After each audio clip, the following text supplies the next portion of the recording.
Hello, this is Pick, and welcome to the final episode of my developer commentary for Integration by Parts DX presented by FTB. It's been a long road. We've done so much in the past 13 episodes, and well, this is it. We're going to be entering the final split.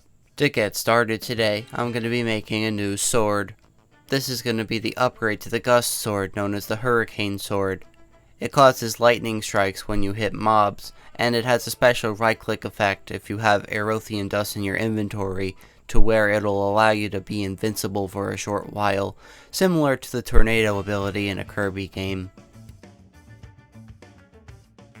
Now to upgrade each of these crafting injectors, I'll need a total of 12 at the Draconic level, but thankfully I don't need to upgrade all of them to Chaotic or anything. For right now, we'll just end up using a bit of Awakened Draconium to get them to the next tier. Each tier can handle all of the recipes that require a lower tier, of course. Now then, why am I out here with no armor on, and just a few things in my inventory? Well, I'm playing with fire here, but it would be funny to pull this off. So, remember when I said the right-click ability makes you immune to damage with the Hurricane sword? That's only really a preventative measure in case something happens. What I'm actually doing is going straight for the core here. That's right, we're not fighting the Chaos Guardian. I have another idea. With 4 infused Draconium, and a whole bunch of nukes, I can submit these to the quest book, and the Chaos Guardian will immediately die. It's that easy. Don't get me wrong, I went through an absolute metric crap ton of uranium, copper, and iron and tin to make all of those nukes, but it was worth it. And then all you have to do is grab the chaos shards and go home. I'm gonna start needing a lot of infused crystals, and the best way to handle that is to use a new alternative crafting method that I unlocked when I finished Mechanical Remix. By combining a moon glowstone ore, some antimatter, and some of those quark crystals for corundum, you can make special infused stones that you can process with concentrated nidal. This will allow you to get 16 crystals per one glowstone ore, but more importantly, you don't have to spend all that time waiting to have the infusion alter or crafting core do its thing. I'll leave some of them on the regular crafting methods, but in particular, I want diamond, emerald, and iron too, because they all have some type of weird ingredient that I didn't really set up a farm for. Now to revamp the Wither Skeleton spawner. If you right-click on a spawner with one of the cores from Draconic Evolution, in this case a Draconic core for me, it will break the spawner, and it'll allow you to move it somewhere else. Now, you can place it down wherever you want, and if you break it again, it'll lose whatever mob it was spawning, so you'll need to put another spawn egg in it. But the good news is that with higher tier cores, it spawns much faster. In addition, Wyvern tier or higher allows it to spawn without a player being nearby. This is designed to work with the special mob grinder from Draconic Evolution, which can use a sword in it and use all of its enchantments. This is how I'll be handling Wither Skeleton Skull production into the late game. It's just much more convenient than using a husk. Don't worry though, I do find one last use for the husk later. You can also turn off the spawner with the redstone signal. To upgrade the crafting table from Advanced to Elite, I need to get some Chaotic cores. This is why I needed those nether stars, as Draconic cores are crafted with them, and then using the Chaos Shard fragments, I can upgrade it to Chaotic core, which is used for the Elite crafting table. The Elite table, of course, is a 7x7 upgraded from the 5x5. While it doesn't have too many recipes unique to itself, it allows access to the Master Infusion Crystal from Mystical Agriculture. This means that I can upgrade to an infinite durability crystal that doesn't break, and I can just stick it in the crafter and forget about it. I'll also need some quantum compressors, or at least one of them. This is how you make use of the alchemy reactor and its outputs. To use the quantum compressor, you'll need 100 of the intended element you want. In this case, beryllium makes emeralds. So, by gaining 100 of these and putting them into the compressor, they'll compress into an emerald singularity. These singularities can be exploded into 256 blocks of whatever material it's supposed to make. Then that's a good way of farming materials in the late game, especially copper, which I'll be getting to. Initially, the number of blocks generated was 100, but that was only because of performance concerns, so I raised it to 256. It's very easy to help raise your material rates in the late game, especially because all you have to do is set up the chain and you don't have to worry about the failure chance. After a quick joke quest, it's time to work towards the endgame. So, the final 3 quests are the Tech Remix, the Magic Remix, and the Final Remix. The first of these 3 I'll be tackling is the Tech Remix. It's gonna mostly focus on machines and processing with all of that stuff, things that require a lot of the techie mods obviously. Tech Remix's most expensive item is without a doubt the Iridium Neutron Reflectors, 400 of them at that.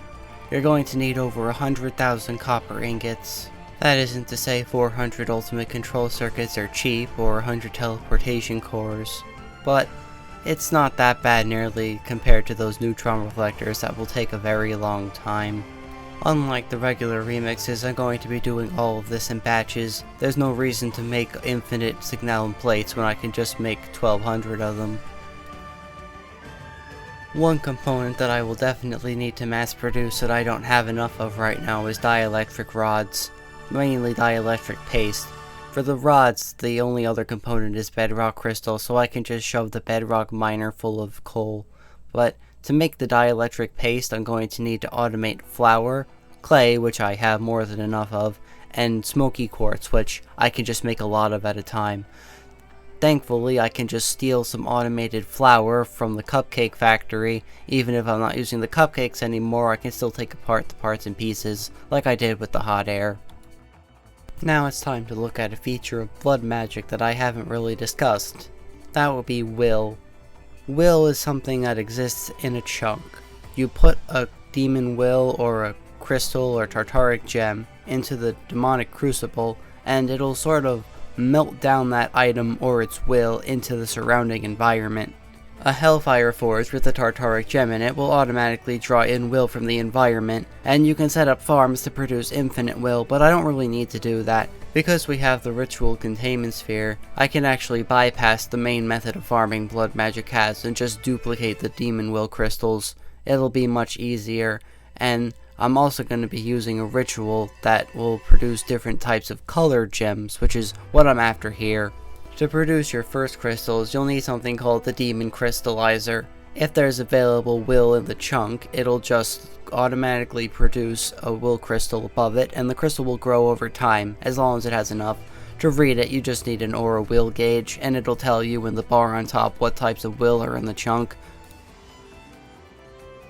To produce colored will crystals, you'll need to set up the Resonance of the Faceted Crystal ritual. By placing and activating the ritual, and then placing a Demon Crystallizer on top with a full crystal worth, that's 5 individual shards. It'll split the 4 shards on the outside onto the elemental runes around the base.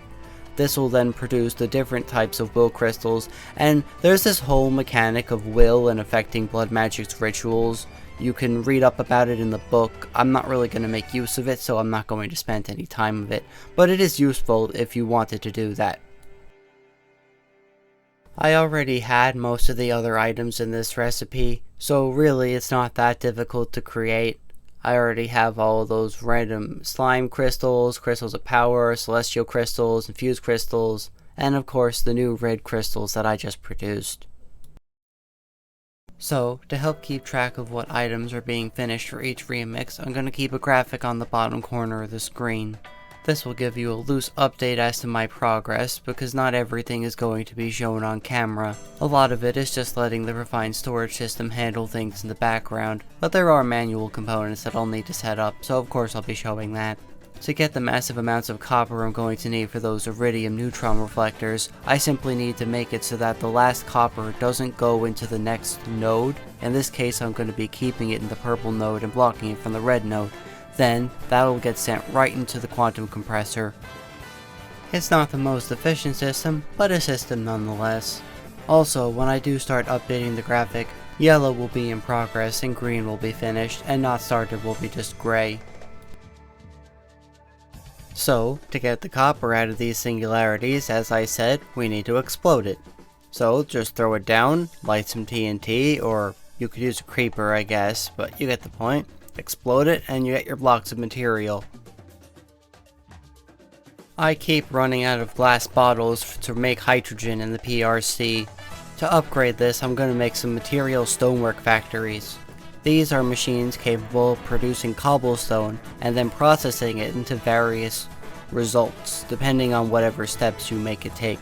For example, you could crush it into gravel and then into sand, and then smelt that sand into glass, all in one machine. You can also make processing upgrades, which will perform multiple operations at one time. This means you can have several cobblestone processing at once while it operates. I then export into a sequential fabricator to craft glass bottles, and then import them into the storage system. Since I'm accumulating will manually, it'll be much faster if I get swords with higher levels of looting. This will also handle secondary drops that I might want. To do this, I can use the Cellar Refraction table. You need an enchantment table to make this, which can only be gotten from iron loot bags in the Dimensional Dungeon. But effectively how it works is you see each of those constellations on the sidebar. These are whatever is out currently at night. Now, I've been fishing to get Heraldrum out tonight. By trying to overlay 3 different constellations, you can have a very efficient product that gives higher level enchantments than you would normally get. This could be looting 5, fortune 6, all sorts of crazy stuff. That's why it's so hard to get, it's so good. All you need is infused glass inserted and some parchment as well. Then it'll enchant any unenchanted item. However, you do have to be careful, as you cannot apply extra enchantments to this without it resetting the levels. Now, by putting an enchanted sword into the mob grinder from Draconic Evolution, it'll use that sword as what it kills with when it kills mobs. This means that I can get looting 5 off of, say, Wither Skeletons, because I needed a fair amount of coal. I also could use the skulls. It's not like I can't make use of those, but if I were to use a husk to kill them, I wouldn't be getting the coal, and that's most of the reason I'm setting up this spawner this way. This is why I set up infrastructure that works for different things. I get to handle both the teleportation cores and the iridium neutron reflectors at the same time with this one farm. Still a while to go before I've acquired all the resources. I think for the tin I'm just gonna do some cheese with the flux efficiency augment and a phytogenic insulator. Yeah, I'm using cheesy seeds, but the copper I'm doing completely legitimately, as well as everything else I suppose, so I think it's fair. You know, I find it kinda funny that my bottleneck is bottles. That's funny, right? Totally funny. Yeah, I'm gonna end up making more stonework factories so I can keep up with glass demand. It's just not working out because the reactor just keeps choking up. I actually also made a change. So now instead of using 2 hydrogen in the first step, you put in a hydrogen and a proton. This is just so that you have 2 unique item IDs. You can see the protons here. They're just meant to be as cheap as possible. It's literally just to have a unique item ID, so it makes automation a little easier and simpler for you. I can just steal some Phytogrow from here. Not worth remaking automation for something I already have automation for, right? And I already have plenty of high density polyethylene. Now I'll just get that refined glowstone going, and then we can have that prepared. Only 800, and the machines are quite fast. That's just how factories are though. Empowered silver as well. Why not? They use different machines. That just means it'll get done even quicker, right? I'm definitely not gonna just end up waiting on the iridium neutron reflectors at the end of this. Nickel gears too. Man, is everything so quick. But I mean, each of these components is fairly simple except for the really complex ones, so why am I surprised? I'm not. Don't worry, we'll get to the complex ones, and they'll be more than a quick finish. And now to get tin started growing. this isn't very fast, so eventually I just put the creative flux efficiency into it like I said before. But, you know, passive is passive. I'm just gonna mooch off of the Gaia boss fight simulator to do withers. I'll also be using it for dragons for a few times you need that. It's just a lot easier than building an entire separate machine, especially because it's something I only want on demand anyway. Gaia stuff is currently on hold because I have more Gaia spirits than I know what to do with. Not that I won't need a lot for the endgame. You need a fair amount of Bloodshine ingots, which require Gaia spirit ingots, which you also need. It all comes back to needing a lot of Terra Steel, I suppose. Might as well start queuing up some ultimate control circuits too. I don't quite have the alloy supply to deal with that, but that's because I need something else addressed that I've been kind of ignoring, that I should have set up much sooner. Before I get to that setup though, here's a T flip-flop. I forgot the animated torch existed while I built this. That's kind of something that would make a T flip-flop infinitely easier, but what's done is done. What's important here is that I made a pulse extender.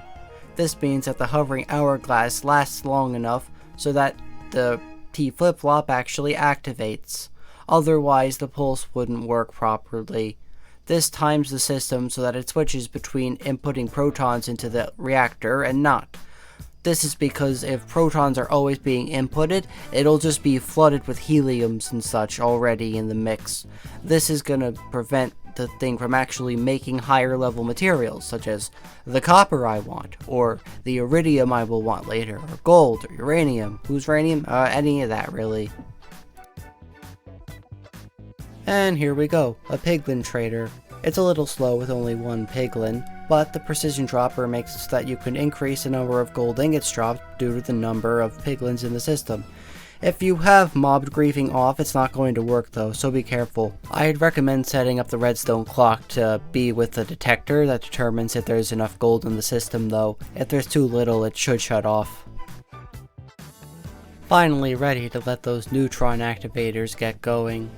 Unfortunately for me, I kinda wanted to do this one at a time, because it works for your benefit, it makes it for an easier and cleaner video. But for me, I'm gonna end up waiting a few hours for all this to finish. I would jump on Magic Remix right now, if I wasn't trying to split them up. Just know that ahead of time. I ended up making the teleportation cores off camera, just so you know. It's time to input everything into this big table. You can see that this is an automated table. I crafted it into one. Yes, this is kind of pointless because I could just craft everything manually, but it's for more suspense if you let it craft automatically and you watch that progress bar go, right? So how this works is it saves the location of every item in the table. If you put a chest on top of the table, it'll automatically draw items in from it. This means that you can hopper them out of the bottom and have an infinite machine out of this ultimate crafting table. I find this to be kinda pointless because why would I do that when I can just shift click? But again, I'm doing it for the suspense. You don't have to do that, you could do whatever you want. Except I guess not do the remixes, you have to do those. But yeah, you could see all of these materials are in.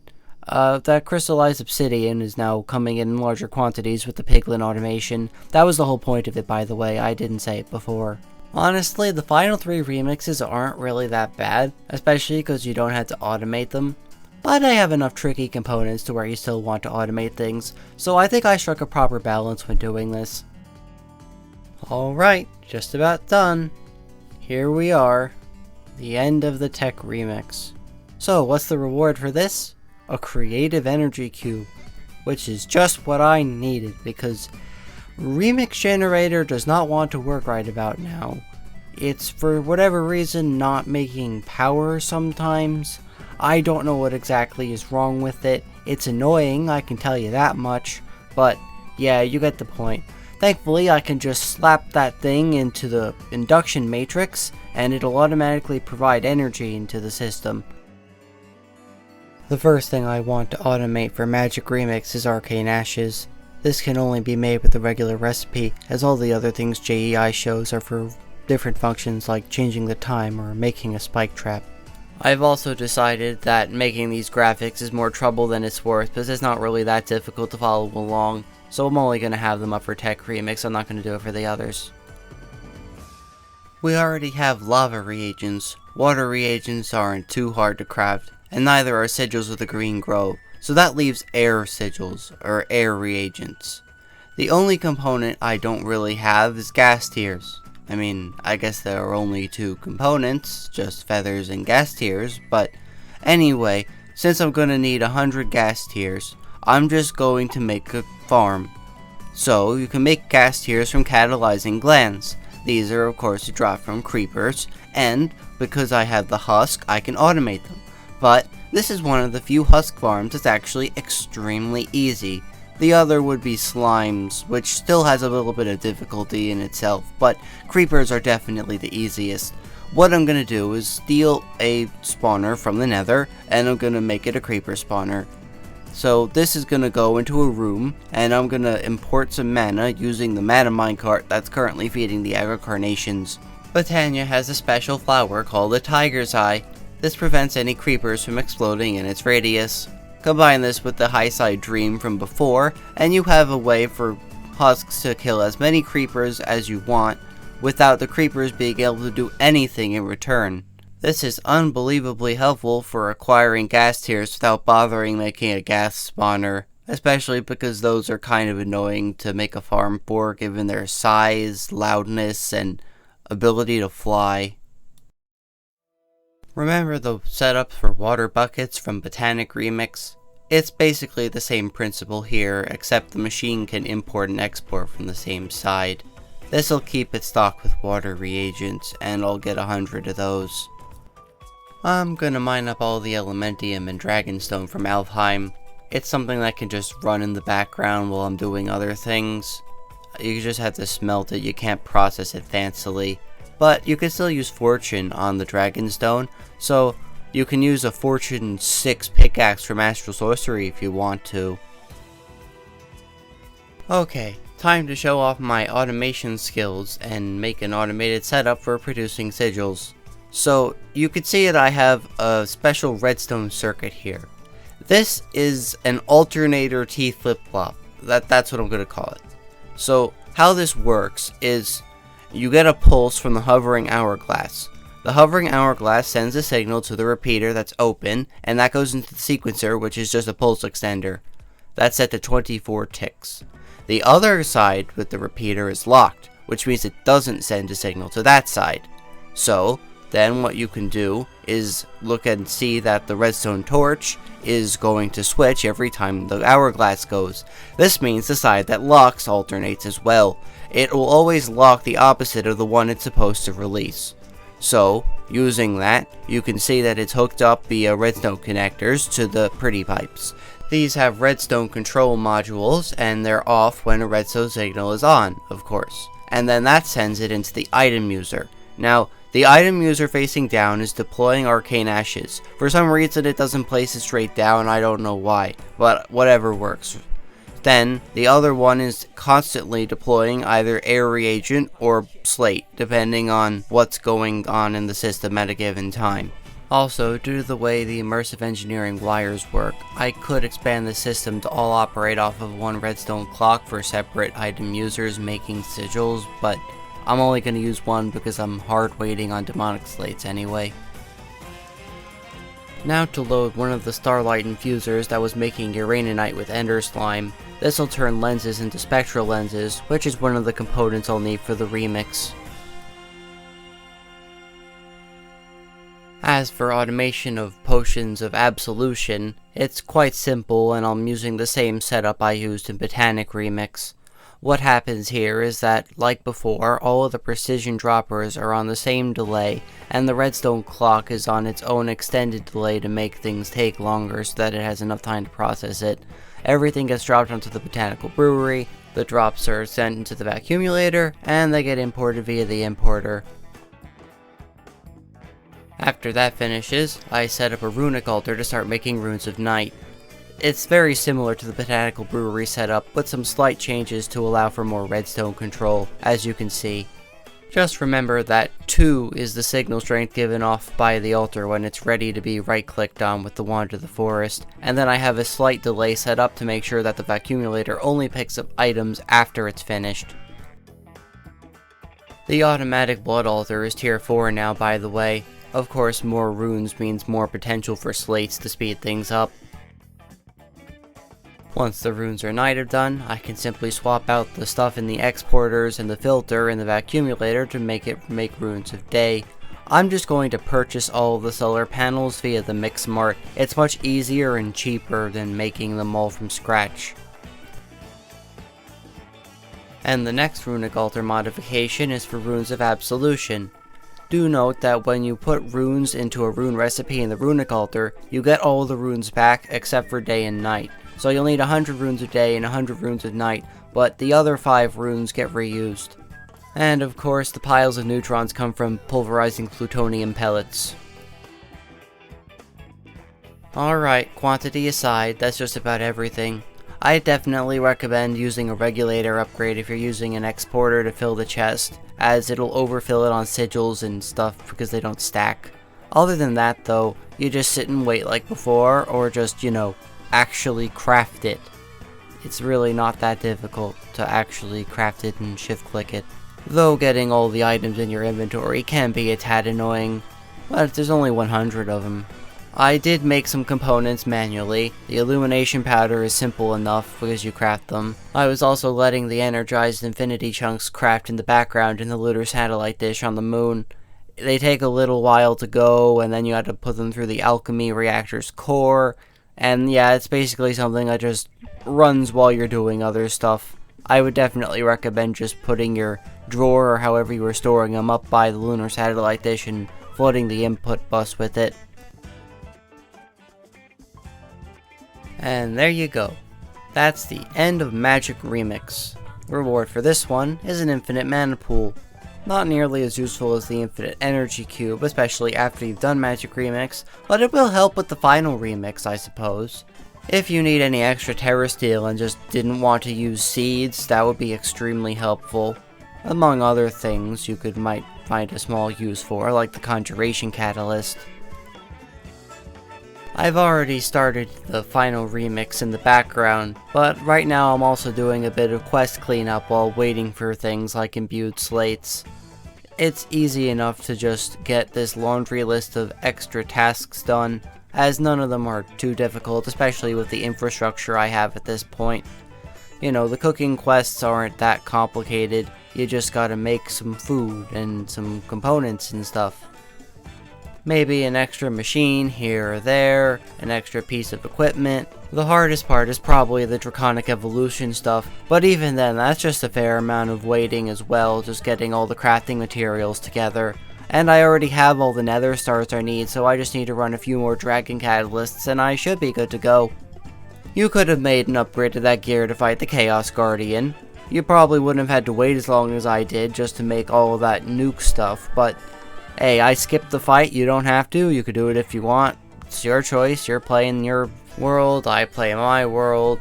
Most of Final Remix is stuff we already have a lot of, or is a simple single-step thing, so yeah, that's actually a lot less climactic than you'd think it would be. You could see just how many of these components we already had lying around because I've been preparing them. There's stuff we've already had recipes for forever, or stuff that was just a single step, like I said. I suppose one thing I didn't have already were Thermalilies, and I guess Hopper Hawks as well. They both use the same crafting method, though. And since the components aren't too complex and I have most of them on hand already, I'm just going to set up the automation for each of them and let them run. Of course, I'm still waiting on those imbued slates. It takes a very long time to amass 400 of them, especially after having made 400 demonic slates. But if you make enough speed upgrades, it won't take forever, and I also have little touch-ups I can do here and there while I wait. Woo! Capsule spam! All these capsules that I'm never going to use! Woohoo! I mean, you could have used them if you wanted to over the course of the mod pack, but I didn't need them, so here we go, filling my inventory with a bunch of capsules. Well, I guess that'll only happen when I claim all the rewards. I'm just cleaning them up right now. But yeah, it's not like it's any difficult thing to mass do a checklist. I can't say I'm really a fan of this animation. Looks kinda weird. But hey, I made the Draconic Staff of Power, last thing I needed. And now, much like the capsules, it's time for a shopping spree at the Mix Mart. I could have made all these quests optional, but if you've done your remixes, you should have enough to buy everything out of stock. Of course, you can't reset any of the quests until they're all done, but after that you can claim all the rewards if you really want to. I don't know how much all this stuff would have been useful in a full run of the game, because remember, the Mixmart only started existing towards the end of the lifespan of the... Don't know why I said lifespan, I meant to say the playthrough. It only existed toward the end of my playthrough, so I don't know how enticing remixes would have been. I mean, that's also hard to judge in general, how enticing something is when you know exactly what it does versus when you don't. Well, this is it. This is the final clip I've recorded for this episode. The day I recorded this just happened to be the 3rd month anniversary. Does that what anniversary means? Probably not. I think anniversary just means year, but it's exactly 3 months after the pack initially released. And boy has it been a 3 months. Obviously, development is never over. People will always find new bugs for me to fix and balancing and changes and stuff. But I had a very fun time with this pack. It's exactly what I wanted it to be, and I think every change I made was for the better. I mean, I guess if it wasn't, I wouldn't have done it, huh? And before this finishes crafting, I'd like to give special thanks to Sayrith, Taz, and Nikki for really being the main people to help me get this done. That isn't to say anybody else at Feed the Beast didn't help. I'm just saying that those 3 in particular made this possible. Sayrith is the reason I was able to get into FTB in the first place. And don't even get me started on all the help Taz gave me with making my scripts go from 1,000 lines to 100. That man is a wizard, let me tell ya. And I guess his wizarding is only gonna show itself more as his projects release. But believe me, you see the charcoal pit? That was Taz's work. All those other scripts that just do random garbage, that was probably Taz's work too. Taz even optimized a lot of my recipe scripts, and he also broke a lot of them, but he fixed them, so it's okay. And Nikki helped with textures, because I needed a lot of help with that. A lot of stuff is placeholder texture. There are even things that are still placeholder textures that I just never got around to fixing. That's how it is, I guess. It does the job. Sometimes you just have a few crappy placeholders. We're coming up on the ending now, though. It's just about done, just another 20 seconds or so, and then I guess I'll have beaten my own mod pack. I beat the first one, of course, too, but it's a lot easier to balance things when you've actually done it yourself so that you can rate things on your own and what your visions were. And with that though, integration by Parts DX is now complete. I can't believe it, honestly. Like I said, it's been 3 months. I've built a lot of things, learned some things about mods from both testing and players. I've made plenty of crazy automations, caused plenty of lag that I had to address, and with one final checkbox task, we can finally see the end of this wonderful journey. Since I've done a lot of building off camera though, let's do one final tour of the base, shall we? Everything we've made over the course of these past 14 episodes. I don't even want to think about having to synchronize this audio to the video. So, here's the starter area. This is where I made that first platform in episode 1. We have plenty of features here that were from the old initial episodes, like the charcoal pit, and the Starlight Enchanter, which came a little later, and even that blaze spawning thing that kind of sucked. It's all here. And who could forget the mine? I spent a lot of time in there and in the early game. And of course, the boathouse, where Tugathy would always drop off his junk. Tugathy has been sitting in the middle of nowhere for a long while though. You know what, let's give him a little bit of juice, huh? I can spare some cold coke for him. Let him keep running by the end of the game. What a good boy. He brought in so many nuggets and name tags and stuff. Hey, he even had some leather when I needed it and wasn't farming it. Don't worry, Tugathy. Next time I make a pack, you'll have Trinity to keep you company. And we can just watch him go under the bridge and... Oh crap. I forgot that the route goes through where the bridge now is, and fixing it would be a huge pain in the butt. Well, I guess I'm just gonna have to nudge Tugathy through, and he'll have to leave some of his cargo behind.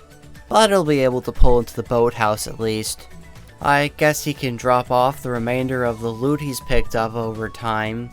I like Little Logistics. It's an underrated mod. I think it really hammers home that early transportation kind of stuff, and I hope to make better use of it in my next pack. I'll even give Tugathy a name tag while I'm here. Why not, even if you can't really see it, because it doesn't work properly. Looks like he had a lot more loot to pick up than I had expected. Oh, by the way, I'm not cutting anything from this segment, just so it's easier to time things out. Anyway, now I guess we'll fly under this beautiful bridge, and every time I fly in this direction, the game freezes a little bit for a moment. But I think I did a great job with that bridge, by the way, even though it wasn't really very useful. It was a part of the original plan I have for design. And of course, that connects over to the Astral Sorcery area that I didn't really decorate much, so I just slapped on some pillory arches and called it a day. Just couldn't think of anything to want to really build with it, and there's only so much time I have in a day, especially because, you know, I still have to live life. So now we enter the more factory-style wing of the base. We have this nice little treated wood and deep slate road I made around the side of it, and of course that goes right into this entrance that I put along into the mountainside. And of course we have all the little things over the course of the pack. We have this platform I made for the storage scanner, and all those barrels that were storing my junk for a while. The auto starlight infusers, the refined storage stuff, the setup for the sigil automation that I just made, the former location of the infusion pedestal. Then if we go down, we have the dock. I did eventually build it out a little bit, even if there wasn't really much to do at that point. And the big mechanism platform, with all the mechanism machines and brine setups in the SPS. The ritual containment sphere on top of this mountain. The steam turbine and the blaze setup with Mr. Match, who is now dead. And the potion lab built into the side of the mountain over here. I didn't point it out, but I did also make that nice looking crane that doesn't look too nice, but it looks okay. And who could forget our big computer room up top. Housed all of our main automations, you've seen it plenty of times. Energizing orb automation, all these random machines, the crafting core for our primary infusion. Then, if we go down and head on through the pace again, we can get to this elevator.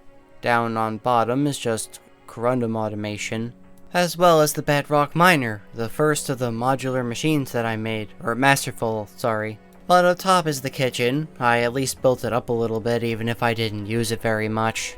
Complete with that manual sort of dough automation that's both manual and automatic. Sure.